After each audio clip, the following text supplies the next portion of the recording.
How's it going, everyone? So I keep forgetting this is the 30th year anniversary edition of this book. It feels so recent. So think of recent years, and not to be political, but we're just thinking of recent years and how we've become real aware of the power of news anchors. And news can put information out there, and so many people rely on the news to stay informed. And so news outlets have so much power when it comes to influence. And in The Dark Knight, we have news anchors controlling the narrative, and that tells us the perception of Batman by the citizens of Gotham. And so when Kate did her post talking about, I don't know why Batman gets a bad rap, and he gets such a bad rap, and I'm with you, Kate, I don't know either, and that's kind of what I want to find out. Why is Batman getting such a bad rap?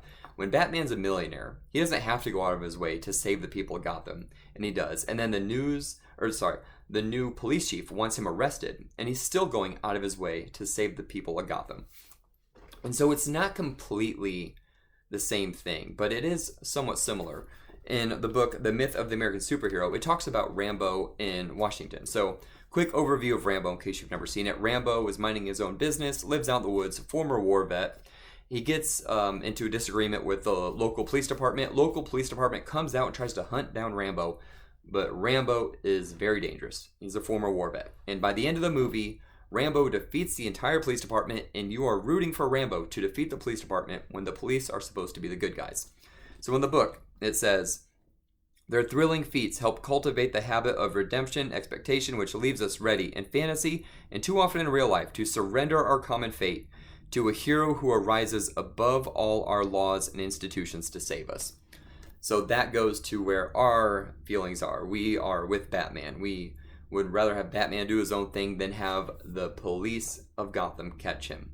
So that kind of brings me to my hypothesis, or my personal conclusion, that the reason why Batman gets a bad rap is because Batman is not being controlled by the government or the police force. You look in this book and you have Superman out fighting a war for the US government. So they're not controlling his every move, but they do have some control or influence over his actions, to where Batman is going to do his own thing no matter what. So that lack of control can be scary, and that is why they want him arrested, and that's why the news are putting him in such a bad light. But you also do see in the news clips that other people are fighting that narrative, which can make you battle back and forth inside your own head, which is why it can make for a great story. So do you agree that the news is giving Batman a bad rap because there's a lack of control?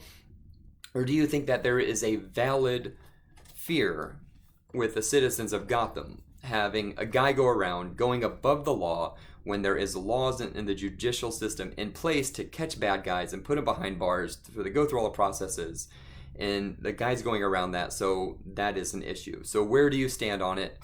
I'm happy to hear what you guys have to say, and thanks, Kate, for putting it out there in the first place for me to go dig through these books and discover my hypothesis.